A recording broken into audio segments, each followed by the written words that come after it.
All right, let's transition out of Wednesday to kind of a bigger picture topic, and it's something that I promised you I would hit on, and that is the college basketball coaching carousel. Talked a little bit about Boston College when it opened up a few weeks ago. Talked a little bit about Archie Miller and Indiana the other day.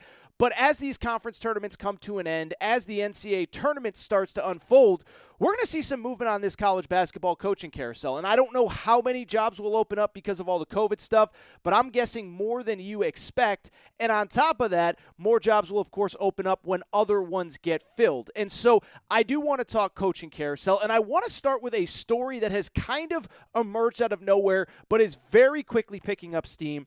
And that is what's going on with Sean Miller at Arizona. And if this was simply about, the FBI's been investigating him, who knows if he'll keep his job, I wouldn't be talking about it. But that is not why I'm talking about Sean Miller today. Instead, I am talking about him because I am hearing whispers, and there are growing whispers in the college basketball community. Sean Miller might be out this offseason, and he might be out very soon. Keep in mind, the NCAA investigation is still underway with the FBI probe and all that stuff. Arizona is not in line to play in the postseason. They had that self-imposed tournament ban, so their season is done. And because of it, there are meetings going on in the coming weeks about Sean Miller's future at Arizona, and what I'm hearing, it's not good. And to kind of give you the full background, what I actually want to do is make a little bit of an analogy to what happened in football season. And if you remember in football, maybe you heard, Michigan didn't do too well this season on the football field. Jim Harbaugh, his contract became a constant source of speculation over the 2 or 3 weeks after Michigan's season ended. And the reason that his contract was under such speculation was because of the fact that he only had 1 year remaining on his contract. In Jim Harbaugh's case, he was working on an extension in the offseason. It didn't happen because of COVID. Out of respect to the school, he didn't sign a big, fat extension when a lot of people were, of course, so much struggling across the country. But then the season happened, he stunk, and him and Michigan were basically in a no-win situation. Michigan didn't want to sign him to a big long-term extension, and they certainly didn't want to pay him the money that he was getting at the time. Never forget, Jim Harbaugh has been making Dabo and Nick Saban money without the Dabo and Nick Saban results. And so eventually what came to the two sides had to come to a conclusion and figure things out. They couldn't let Jim Harbaugh come back on his final year of his contract. And the reason why, for people who don't know, it's because it's basically impossible to recruit on a 1-year contract.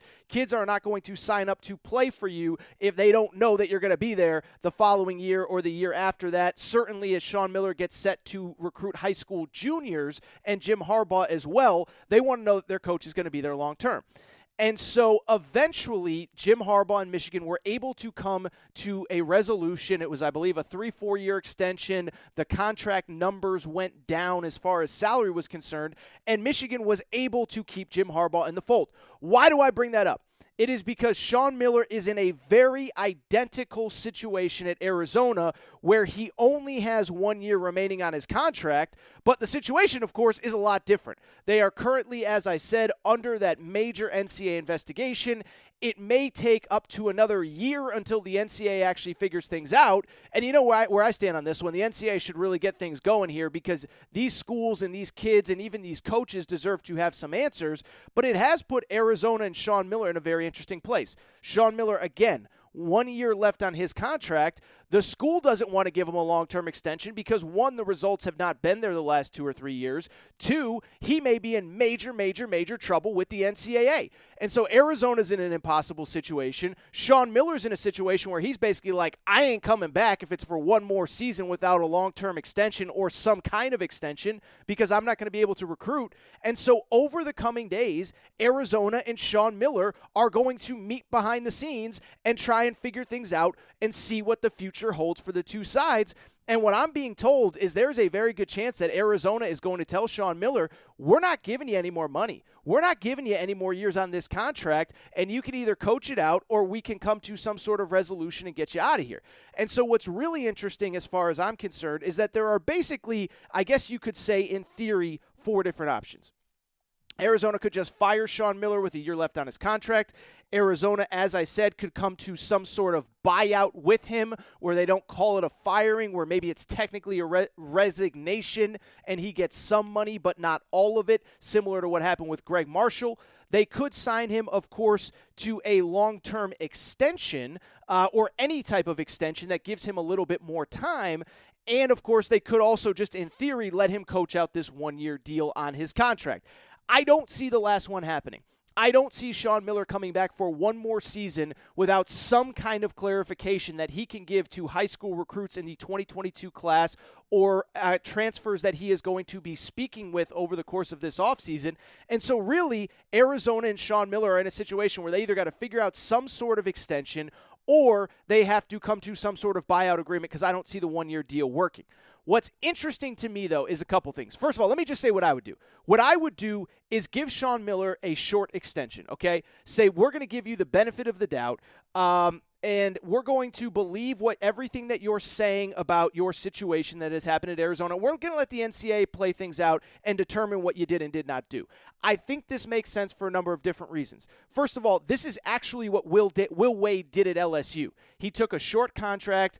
He actually amended his current contract when this whole situation went down, and he basically put a clause in the contract that said if his school is found guilty of level 1, level 2 NCAA violations, that he could be fired without cause. If I was Arizona, I would go to Sean Miller and say, look, here's the deal. We'll give you 2 more years. You can recruit into the future, but you get busted for this NCAA stuff, we're firing you without cause. You don't get a single dime, and see what he does from there. To me, firing him right now or not bringing him back makes absolutely no sense. And let me tell you why. First off, you've stood by him forever.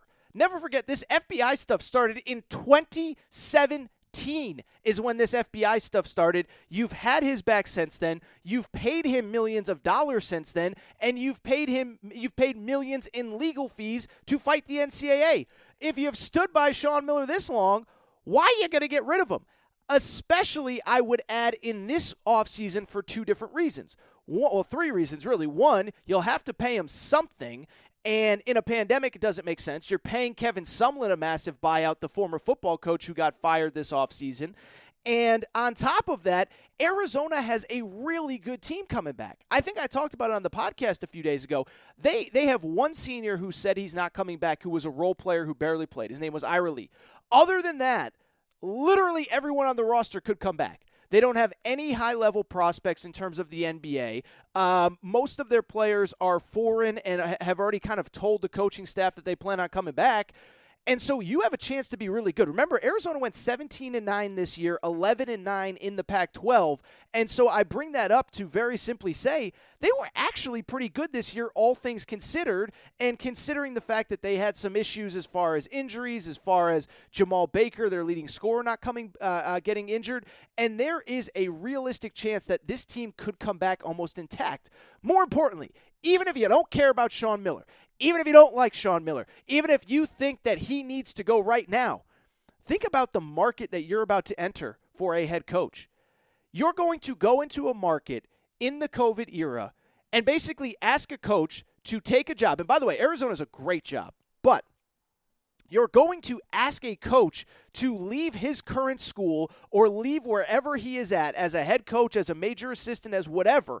You're going to ask him to do that and come to Arizona when they're smack dab in the middle of an NCAA investigation and you have no idea and he has no idea what is coming. I just don't know what kind of head coach is actually going to be interested and willing to take the job in this climate. I'm telling you, Arizona, in my opinion, might be one of the 5 best coaching jobs in college basketball when everything is on a balanced playing field. But as we all know, this is not a balanced playing field when you're under major NCAA investigation. And so because of that, I am telling you, if I was Arizona, give Sean Miller a short extension. Tell him, look, we're going to continue to stand by you. If you get busted for anything, you're fired, no cause. And if that's not good enough, you can quit because we ain't giving you anything else. Because to me, it just doesn't make sense to fire him in this climate, to not extend him in some sort, because you're in a situation where, again, you're going to be really good, and I don't know what kind of coach you can get in this market. If the NCAA sanctions had already come down, if you could fire Sean Miller without cause, if you could go get a Chris Beard, somebody that's elite to come to Arizona, that's different. But I just don't think you can get that guy in this current climate. All right, really quickly, I do want to transition to the rest of the coaching carousel, because if Arizona opens, that is a major, major, major domino. We will address who might be interested in that job should the job eventually open up, but I think it'll be difficult. But I want to transition to the rest of the coaching carousel because I think it's going to be really fascinating. And I think it's going to be really fascinating for this simple reason. We keep hearing that buyout money is an issue, that schools cannot afford to pay these guys buyouts in this pandemic, in this world that we live in. I'll tell you this, as somebody who covers a lot of college football, and you guys know I love college football, I don't buy it. If a school stinks, and if a athletic department is frustrated with their players or with their current coach, I'm just telling you right now, point blank, that is not going to stop them from raising the funds necessary to get the guy out that they don't believe is the coach and get the guy in that they believe is the next head coach. So to me, I understand all this buyout stuff, and I understand athletic departments don't want to pay a buyout if they don't have to. I don't know that I believe that a buyout will stop a school from making a move on a guy that they believe is the wrong guy for their program.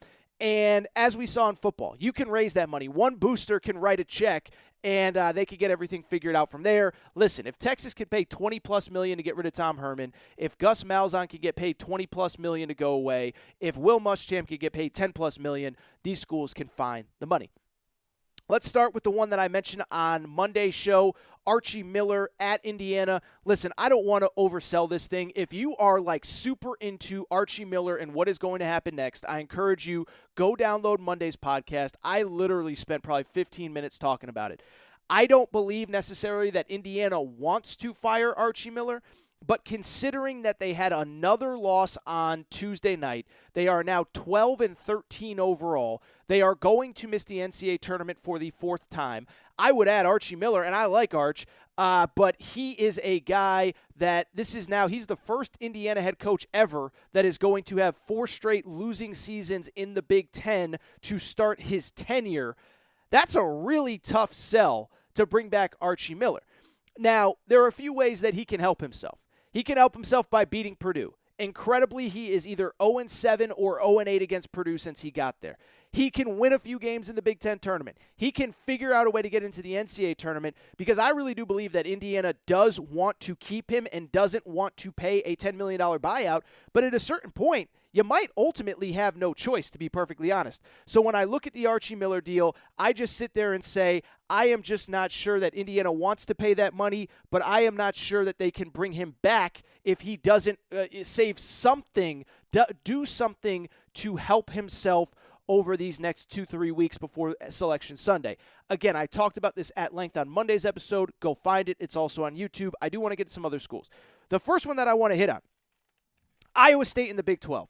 And so, or actually, you know what? We'll get to Iowa State in a minute. I want to stay in the Big Ten and go from Indiana to Minnesota because I think Minnesota might be actually one of the most interesting situations in college basketball. Minnesota, a lot like Indiana, was a school where we thought that about 3 weeks ago they were headed for the NCAA tournament. Believe it or not, they were, until this week, the only team to beat Michigan this season. Yes, Minnesota was the only team to beat Michigan. They also beat Ohio State. They also beat Iowa. And we're like, this team's awesome. Well, guess what? Coming into Wednesday night, they were 13-11. They had lost their last 5, including to Nebraska and Northwestern, 2 of the worst teams in the conference. I think Richard Pitino's done. I think Richard Pitino is going to attempt to find another job to get out before they can fire him. But if they don't, it's going to be tough to justify bringing Richard Pitino back for another season at Minnesota. I bring it up. Sorry, I tripped over my own words there. But I would think it'd be tough to bring him back. Keep in mind, 2 of the last 3 seasons, they have been under 500. They have made the NCAA tournament just once, 1 NCAA tournament win. And they're just a program that has been flatlining since he took over. Incredibly, this is year 8 for Richard Pitino now. 2 NCAA tournaments. He was set to make it this year. I don't think he's going to make it. What's more interesting, however, is the list of candidates that Minnesota could potentially get. Let me just tell you right now, they are going to swing for the fences, and they are going to go with a name that many of you are very familiar with on the Aaron Torres Sports Podcast. They are going to go after Eric Musselman, the head coach at the University of Arkansas. And many of you are probably sitting there thinking, why would Muss ever want to go from where he's at in Arkansas to Minnesota? Well, one, I don't think that he does. But two, what I would say is, for people who do not know, Eric Musselman's dad was actually the head coach at Minnesota for 4 years in the 1970s. Eric Musselman spent a part of his childhood in Minnesota. And I will tell you, I was told, long before Eric Musselman got to Arkansas, that he really revered that Minnesota job. And I don't want to say he thought of it as Duke or North Carolina, but that he really loved that program. He loved his time in the city. Again, he was a young guy who grew up there, 6, 7, 8, 9, 10 years old, whatever it was, and he loves the city of Minnesota. Now, what I would also say, a lot has changed since then. And a lot has changed even since I heard this rumor about 3 or 4 years ago when he was at Nevada.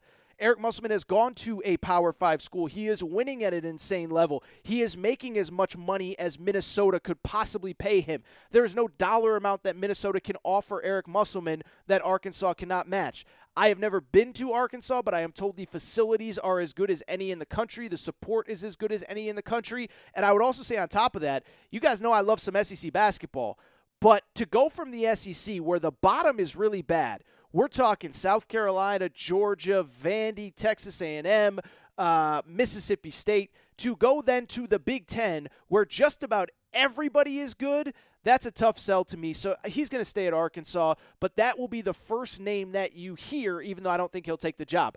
Ironically, the second name that you will probably hear is Brian Dutcher, who is the head coach at San Diego State.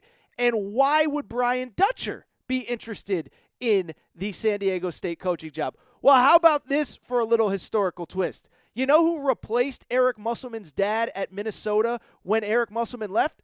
Brian Dutcher's dad, Jim Dutcher. And so, of course, it will be, again, a history repeating itself kind of deal. My speculation would be that Brian Dutcher would not be interested. If you've never met Brian Dutcher, one, he's 61 years old. Two, he's been in San Diego since Steve Fisher got there, and he's like a SoCal bro. Like, I cannot see him bunkering down in the Minnesota winters after spending the last 25 years of his life in Southern California. His kids are in San Diego. I can't imagine that he leaves. So that's the deal with Minnesota. If those two pass, which I think they will, my guess would actually be 2 other Mountain West guys outside of Brian Dutcher. The first one would be Nico Medved. He is the head coach at Colorado State. Colorado State is playing well. They're actually playing as I'm recording here. They are trending to be an NCAA tournament team. Nico Medved rebuilt Furman. He's rebuilt Colorado State, and he is a native Minnesotan who actually went to the University of Minnesota. He is who I would guess would be their first call. On top of that, if Nico Medved says no, I suspect the second call would be Craig Smith, who is at Utah State. Utah State has made the last 2 NCAA tournaments. They actually won the Mountain West automatic bid, so they did qualify for the 2020 NCAA tournament that was never played. They're in position to get there again. Those guys are both young, dynamic rock stars. I think they would both do really well there. And if they don't get them, they're in trouble. I mentioned Iowa State. Let's get to Iowa State. This is the job that I feel like is the one I was talking about a minute ago, from the perspective that, you can't pay a buyout in a pandemic. Iowa State will. I really, truly believe it. That's just my personal opinion. But this is a basketball mad school that has pride in their program, and their program is flatlined. Their current coach, Steve Prohm, has been there for 6 years. The first 2 years were really successful when he's had Fred Hoiberg's players, and it's been really bad ever since. They have missed the NCAA tournament. This will be year 4 of 6 that not only does Iowa State miss the NCAA tournament, but that in addition to missing the NCAA tournament, that they will have a losing record. This year is especially bad. They are currently 2-19, 0-16 in the Big 12. By the way, I don't know if I said that correctly. This is year 6 for him. So year 3 of 4 that they not only missed the NCAA tournament, but also that they're going to finish with a losing record, 2-19, 0-16 in the Big 12, and I just don't think that the administration can justify bringing this guy back even in a pandemic.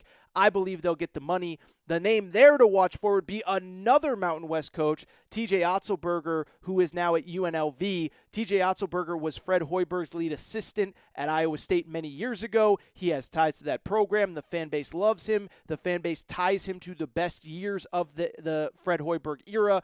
I think he would be the first call. If not, I think the other guys I just mentioned, Nico Medved, Craig Smith would get a call, and Porter Moser at Loyola of Chicago, I also believe would get a call. Speaking of Loyola Chicago, let's go to Depaul really quick. Chicago. You like how I said that? Chicago.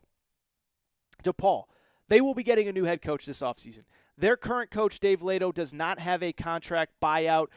He can go. They can fire him without paying him $1. He will be out. Their new AD, many of you know the name Dwayne Peavy, came from Kentucky. Dwayne Peavy, he wants to make his mark on this program. I'll tell you, I don't think he'll ultimately be the guy. But don't be surprised if Kenny Payne, the former Kentucky assistant coach, gets a call here. He is now with the New York Knicks. I have no idea if Kenny Payne is happy in the NBA, but if he's looking to get back into college, I think Dwayne Peavy, obviously there is a natural connection between him and Kenny Payne from their time at Kentucky. Loyola Chicago's Porter Moser would be the logical next guy to get that job potentially. He is, of course, in Chicago. I don't really know the layout of the city. I don't know if he'd have to move, but if he did it, would it be far? It'd be a Power 6 job. He would be the guy that I suspect they go after. And, by the way, one name to keep an eye on with DePaul. I've heard Bobby Hurley is trying to get out at Arizona State. Bobby Hurley, of course, is from the East Coast. He's got East Coast ties, played at Duke, from New Jersey, and he has real beef with his AD. You can look it up, but there was an incident between a booster and Bobby Hurley's wife. The AD kind of took the booster's side. I'm not sharing any confidential information. That was public information that came out about 2 or 3 years ago. I've heard Bobby Hurley does not like it at Arizona State, and he's ready to get out. I think he's going to try to make a run at DePaul and also at Boston College. Boston College I talked about a few weeks ago. I would give Rick Pitino a call. I think they'd be in the top half of the ACC by year 2. The bottom of the ACC stinks. Miami, Georgia Tech, Clemson, whatever. I think Pitino could have Boston College in the top half of the ACC by year 2, but I suspect they'll go after Porter Moser at Loyola Chicago, John Becker at Vermont, guys like that. Last one I want to hit on is actually already open. It is the University of New Mexico. New Mexico is kind of a weird job because in the mid-major ranks, it's one of the better jobs in college basketball. In the Mountain West, which is probably one of the top-tier, quote-unquote, mid-major conferences, if you will, there's 3 jobs that everybody thinks are the best in that league: UNLV, San Diego State, and New Mexico. But New Mexico is looking for a new head coach, and I kind of touched on a lot of the stuff with them earlier, but I do think this is a spot where Richard Pitino could try to sneak out the side door at Minnesota, land at New Mexico, get there before they can fire him at Minnesota. Also, in addition to that, an interesting name that has come up, Frank Martin at South Carolina. He actually, this is kind of crazy, he coached the current New Mexico AD. Frank Martin coached in high school, and so there's the obvious connection there. The question, of course, is can New Mexico actually pay Frank Martin enough money to warrant him taking that job? I don't think the answer is there, but there is kind of some speculation that Frank Martin might want out of South Carolina because he himself is a little bit on the hot seat there. I don't know that they would fire him necessarily, but he's on the hot seat, so maybe that's a landing spot for him. If not him, I do suspect Tim Miles, the former Nebraska coach who now works for Big Ten Network and a bunch of other places, would be a name at New Mexico. But that's a really, really, really good job, man. And I do think the right guy could win there pretty quickly.